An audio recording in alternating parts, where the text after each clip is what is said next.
Hello students, कैसे हो सब? चलो आज ना जेनेटिक्स की एक बहुत बड़ी मिस्ट्री सॉल्व करते हैं। एक ऐसी पहेली जिसने साइंटिस्ट का सर सालों तक घुमा के रखा। देखो, ग्रेगो मेंडल ने हमें फैक्टर्स के बारे में तो बता दिया था, वो चीजें जिनकी वजह से हमारे ट्रेट्स जैसे आंखों का रंग, बालों का स्टाइल एक जनरेशन से दूसरी में जाते हैं। पर अजीब बात यह थी कि ये फैक्टर्स सिर्फ एक आइडिया थे, एक कॉन्सेप्ट। असली सवाल तो ये था कि भाई ये हैं क्या, कहाँ छुपे हैं सेल के अंदर। तो चलो आज इस राज से पर्दा उठाते हैं। अब जरा ये टाइमलाइन देखो। सोचो, मेंडल ने अपना माइंड ब्लोइंग काम 1866 में पब्लिश कर दिया, लेकिन इस टाइमलाइन को आराम से देखो। अ फुल 34 इयर्स, पूरे 34 साल तक उनके इस ब्रिलियंट काम पर किसी ने ध्यान तक नहीं दिया। Can you believe that? अब आप सोच रहे होगे ऐसा क्यों हुआ? वेल, इसके दो बड़े रीजन थे। पहला, उस टाइम पे कम्युनिकेशन इतना फास्ट नहीं था, कोई इंटरनेट, कोई सोशल मीडिया नहीं था। और दूसरा, और ये सबसे इंपॉर्टेंट है, मेंडल ने बायोलॉजी में मैथ्स यूज किया था, जो उस टाइम के बायोलॉजिस्ट के लिए बिल्कुल एलियन कॉन्सेप्ट था। इसीलिए हेरिडिटरी का यानी विरासत का सबसे बड़ा राज बस एक लाइब्रेरी में कहीं कोने में पड़ा रहा 34 साल तक। तो सवाल वही का वही है, आखिर ये फैक्टर्स थे क्या? अगर ये सच में थे तो सेल के अंदर इतनी छोटी सी जगह में आखिर कहां छुपे बैठे थे? यही है हमारी आज की डिटेक्टिव स्टोरी, और मैं प्रॉमिस करता हूं इस एक्सप्लेनर के एंड तक आप सब इस केस को सॉल्व कर चुके होंगे। ऑलराइट, तो चलो शुरू करते हैं हमारा पहला पार्ट, मेंडल का राज। ये वो टाइम था जब उनका काम अचानक से दोबारा डिस्कवर हुआ और पूरी साइंटिफिक वर्ल्ड में एक रेस शुरू हो गई उस फिजिकल चीज को ढूंढने की जो मेंडल के फैक्टर्स को रिप्रेजेंट करती थी।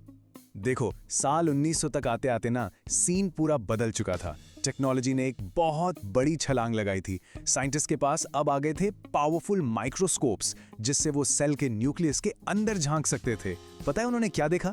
उन्होंने पहली बार सेल डिवीजन यानी कि मियोसिस को अपनी आंखों से देखा और क्रोमोसोम्स को मूव करते हुए ट्रैक किया। और गेट दिस, ठीक उसी टाइम पर 3 अलग-अलग साइंटिस्ट ने, ह्यूगो डे व्रीज, कॉरेंस और वॉन टिशमार्क ने एक दूसरे से अनजान मेंडल के उसी लॉस्ट वर्क को रीडिस्कवर कर लिया। अब सारे पीसेस आमने सामने थे। The stage was set. तो अब चलते हैं अपने अगले हिस्से पर, साइंस की वापसी। यहां हम मिलेंगे हमारे स्टोरी के 2 हीरोज से, जिन्होंने सारे क्लूज को जोड़ा और इस मिस्ट्री को क्रैक कर दिया। द ईयर वाज 1903 और यहाँ स्टोरी बहुत इंटरेस्टिंग हो जाती है। 2 अलग-अलग देशों में, अमेरिका में वॉल्टर सटन और जर्मनी में थियोडोर ब्रोवेरी, दोनों अलग-अलग काम कर रहे थे। दोनों ही मियोसिस की प्रोसेस को स्टडी कर रहे थे और दोनों ने बिल्कुल इंडिपेंडेंटली एक ऐसी चीज नोटिस की जो जेनेटिक्स की पूरी हिस्ट्री बदलने वाली थी। उन्होंने देखा कि माइक्रोस्कोप के नीचे क्रोमोसोम्स का जो बिहेवियर था वो बिल्कुल एग्जैक्टली वैसा ही था जैसा मेंडल ने अपने फैक्टर्स का बिहेवियर मैथ्स यूज करके प्रेडिक्ट किया था। It was a perfect match. और बस इसी कमाल की ऑब्जर्वेशन के बेसिस पर उन्होंने प्रपोज की the chromosomal theory of inheritance. तो सटन और बोवेरी ने क्या कहा? सिंपल भाषा में उन्होंने ये बोला कि भाई, मेंडल जिन फैक्टर्स की बात कर रहे थे वो और कुछ नहीं बल्कि क्रोमोसोम्स के ऊपर बैठे हुए जीन्स हैं। सोच के देखो, क्रोमोसोम्स को समझो एक गाड़ी और जीन्स उसके पैसेंजर्स हैं। ये गाड़ियां ही हैं जो सारे पैसेंजर्स को यानी जीन्स को एक जनरेशन से दूसरी तक ले जाती हैं। फाइनली मेंडल के उस एब्स्ट्रैक्ट आइडिया को एक फिजिकल बॉडी, एक आइडेंटिटी मिल गई थी। ओके, थियोरी तो बहुत सॉलिड लग रही थी, लेकिन साइंस तो सबूत मांगता है, right? So what was the proof? अब हम चलते हैं इस एक्सप्लेनर के सबसे क्रिटिकल पार्ट पर। चलो देखते हैं वो अल्टीमेट कनेक्शन, वो पक्का सबूत जो सटन और बोवेरी ने दुनिया के सामने रखा। इस थियरी के ना कुछ सिंपल से रूल्स हैं। चलो एक एक करके समझते हैं। पहला रूल, हमारे बॉडी के हर नॉर्मल सेल में, जिसे हम सोमैटिक सेल कहते हैं, क्रोमोसोम्स हमेशा पेयर्स में यानी जोड़ी में रहते हैं। ठीक है।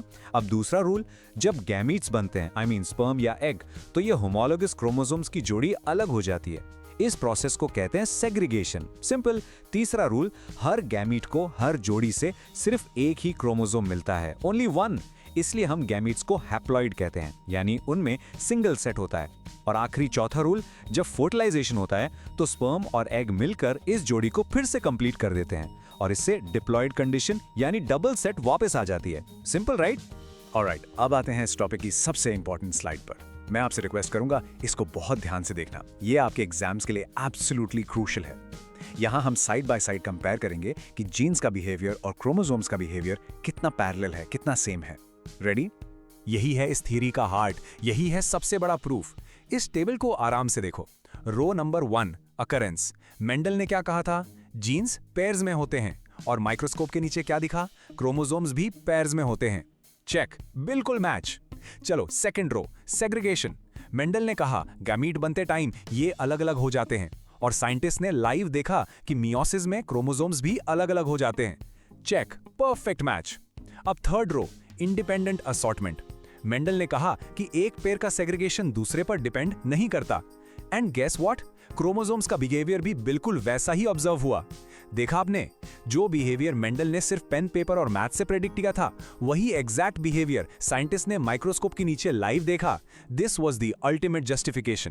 तो एग्जाम में याद रखने के लिए एक सिंपल सी trick. Ready? S for Sutton, B for Boveri, और S एंड B का मतलब सेम बिहेवियर।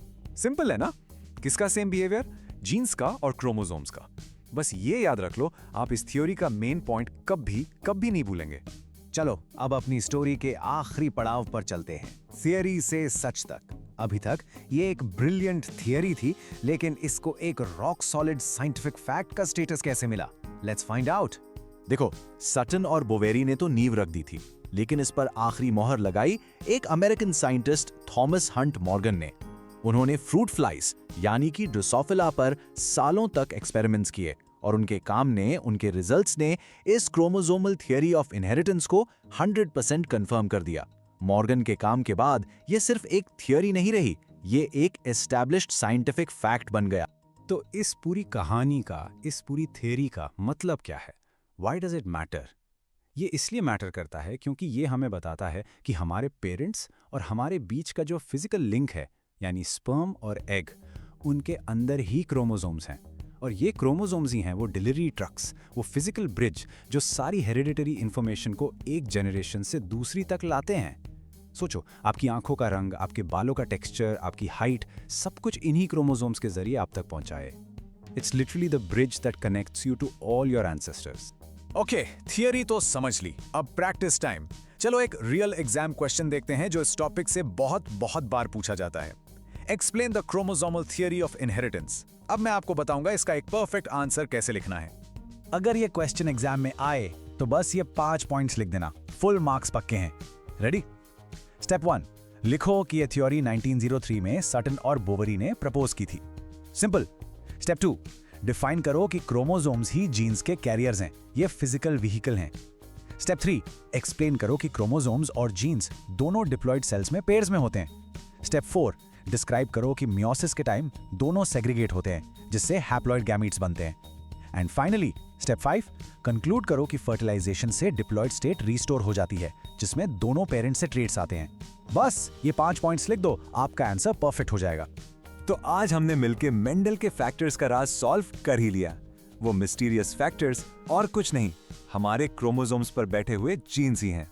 लेकिन जाने से पहले एक सवाल, अगर हमारे क्रोमोसोम्स हमारा पूरा पास्ट, हमारी पूरी वंशावली अपने अंदर कैरी करते हैं, तो हमारे फ्यूचर के लिए इसका क्या मतलब है?